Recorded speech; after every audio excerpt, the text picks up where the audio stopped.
Joining me now, Republican National Committee Chairwoman Ronna McDaniel. Welcome back to Fox News Sunday. Great to be with you. Thanks for having me. It's great to have you. So let's talk about this report that's getting a lot of attention. You guys just had a meeting in Oklahoma City. I'm told there was going to be a debrief of this, but this is the headline from the Washington Post. GOP study on poor 2022 election showing doesn't mention Trump. According to many in the party, that would produce an incomplete analysis at best. Quote, what's the point of doing an analysis of the Republican Party if you're not looking at Trump? You're just wasting your time. That's from an RNC member anonymously. The former president is clearly the biggest voice in the room for the party. He had great sway in getting candidates through the primaries that didn't do well in the general, missed the chance to retake the Senate. How can you break down 2022 without talking about that president? Well, let me say, first of all, the Washington Post does not have a final draft because there is not a final draft. Many of the committees have not completed that, so that's inaccurate reporting. What I will say is the biggest takeaway we're taking is independents did not break our way, which has to happen if we're going to win in 2024, which usually that's what causes that red wave. And abortion was a big issue in key states like Michigan and Pennsylvania. And so the guidance we're going to give to our candidates is you have to address this head on. The Democrats spent $360 million on this, and many of our candidates across the board refuse to talk about it, thinking, oh, we can just talk about the economy and ignore this big issue, and they can't. Yeah, and there's still people, though, advising Republicans that way, saying this issue is bad for you, it's cost you, don't do it. But you have said you got to take it head on. You want people to articulate not only the Republican position, but the Democrat position. And yet so many of them, when they're forced candidates or potential candidates to talk about it, they seem to still struggle with the answer. Yeah, they're uncomfortable, but they can't be. And it's not just talk about it once. The Democrats are putting $360 million against you on TV in lies. So those lies become the truth if you don't fight back. So you need to say, listen, I'm proud to be pro-life. The consensus, we have to find consensus among Democrats and Republicans. Let's see where the Democrats are. What abortion is a bad idea to a Democrat? 9 month, 8 month, 7th month? They can't even articulate an abortion that's a bad idea. Gender selection. If it's a girl, you get to abort it. Taxpayer-funded abortions for people where it's against their religious conscience. That's where Joe Biden was years ago. So I think put them on the defensive and articulate where you stand, and that's going to be the critical message we have to get out before 2024. You guys, too, have started talking about issues early voting, mail-in voting, ballot harvesting. That is something that former President Trump was one for years who railed very hard against that. He softened a bit, but the Wall Street Journal has this question about whether it's too late. The damage has been done. They say his criticism of mail-in voting before and since his 2020 loss helped chip away at GOP faith in early voting, polls show. Party strategists say that's actually contributed to election defeat. So in 2020, nationwide, roughly 60% of Democrats voted early, and about 30% of Republicans. That had been more equal in 2016. So how do you now convince people to embrace these methods that you say you need to win when there's been such a negative connotation around them? What I would say is we did it pretty successfully in 2022 in states like Florida and North Carolina and Ohio. So even with ballot harvesting, we beat Democrats in 3 statewide races in Nevada. We did it in California to win the Duarte seat, and obviously in Montana for Zinke. So we're doing it. The process is key. I would say the Democrats, though, invest more in that. Republican investors wait until the candidate's picked and until the primaries are done. And Democrats are always investing in the process. That's why the RNC is so critical. You have to invest early if you're going to educate voters and talk to them about the importance of banking votes early. And we need to do that. Bank your vote, then go be a poll watcher and sign up to work on Election Day. But that's something we're continually working on. But we did better than that, than I think the media is saying. A state we do need to improve on that in is Pennsylvania.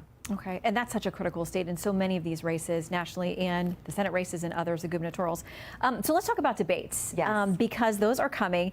President Trump has said that nobody consulted him or his campaign about the debates you have announced thus far. I'm assuming you're in conversations with all of these campaigns. Is that accurate? Yeah, we're talking to all the campaigns and potential campaigns, right? Because not everybody's announced yet.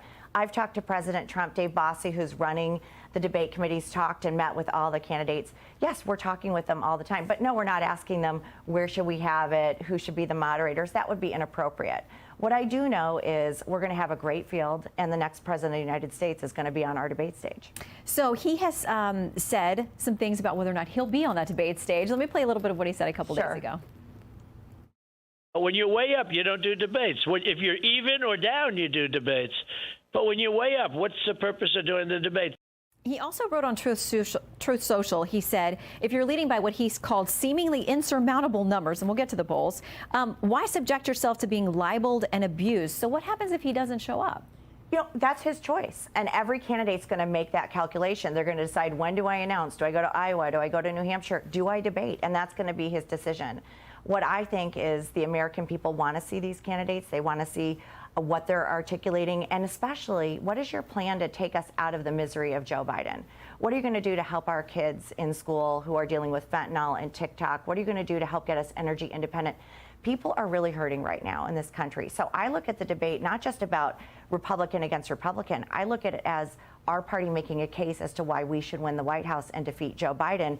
And that's one of the factors as to why I would say everybody should get on that debate stage. Does he miss an opportunity if he doesn't come? Or is he, as he says, sparing himself from potentially taking shots and taking hits that, you know, are tough for any campaign? Well, he's going to make that determination. His campaign will make that determination. I will just say this.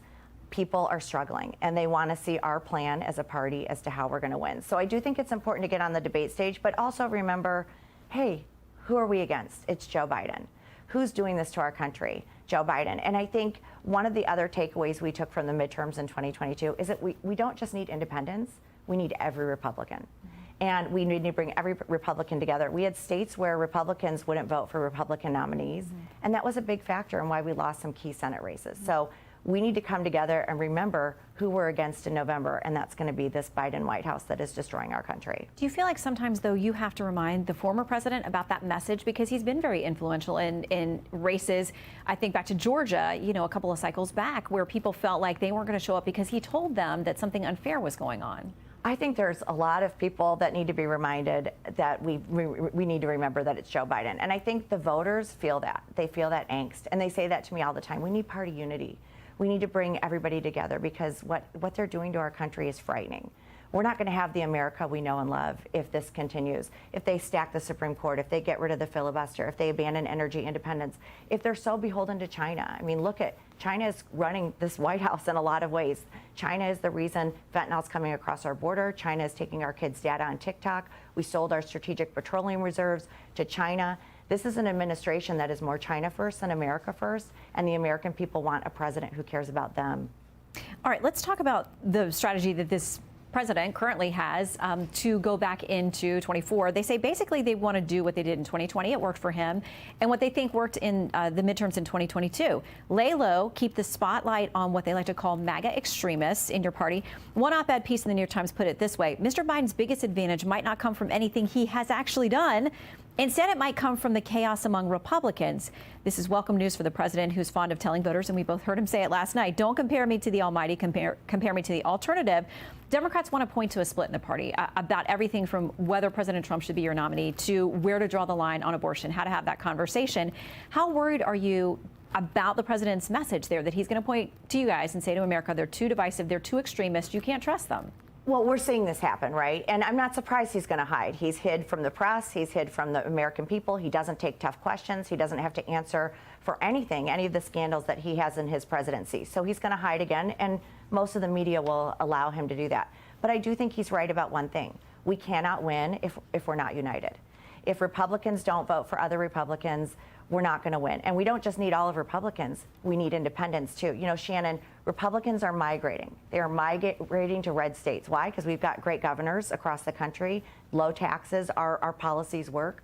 But it means the White House electorally isn't available to us unless we go through a purple or blue state. And those states are getting bluer because red voters are moving to the red states. So this is very, very critical that we understand the path to the White House runs not just through independents, but every single Republican getting on board. Do you have an idea about the pledge? Will you have everybody sign a pledge? They did this back in 2016, included President Trump before he was president. He kind of balked at it at the end. To have them say, if you want to be on the debate stage, you're going to have to support the eventual nominee. I asked Governor Hutchinson about it last week. He's officially in now. He didn't like the sound of the pledge. What's the status? So let me ask a Republican voter, go to our voters and say, do you think it's so critical if you get on the Republican National Committee debate stage that you're going to support the eventual nominee? And everyone will say yes. They do not want to see somebody take up our time and talk about all these things unless they're pledged to beat Joe Biden. They don't have to like each other. They don't have to hang out after this. I don't care about that. I want you to be focused on beating Joe Biden. And that pledge is critical to the voters who don't want to see Republicans come out of this and focus more on each other than winning the White House. I want to quickly ask you about cultural issues, because we've got some new polling on this. On the issue of trans issues, polling higher is people are more worried, voters are, about attacks on trans families than they are about trans people competing in sports. When asked about issues involving schools, the top concern you can see here was book banning. Now there's word major donor to the GOP, Peter Thiel, is unhappy and is going to hold his money out because he doesn't like these debates about abortion and trans and bathrooms and all of that. Are you worried that these cultural issues are hurting the GOP? Well, one, the Democrats are using this word book banning. You're seeing it a lot. You saw it on Biden's launch. That's a lie. There isn't book banning. What Republicans are doing are protecting our children and parental rights and saying 5-year-olds shouldn't be reading sexually explicit material. Ron DeSantis went in front of cameras and read some of these books, and the news stations had to go away because the material was so explicit. But now we know their game plan, right? We can have a conversation about issues, and really what it is about is parents should have a say in what's happening with our kids. And I think most Americans support that, but it's good to know the Democrats' playbook, and we're going to push back on that, especially coming from a Democrat Party that is banning freedom of speech, that is canceling people, that is destroying your life if you don't think with their orthodoxy. This is a Democrat Party who is saying if you think outside of the box of everything we are dictating to you, we will make you lose your job, we will destroy you. So they're banning people. They're banning freedom of speech and freedom of thought. Republicans are protecting children. All right, we will see you on the campaign trail. Much to come ahead in the debates and beyond. Thank you. Thank you.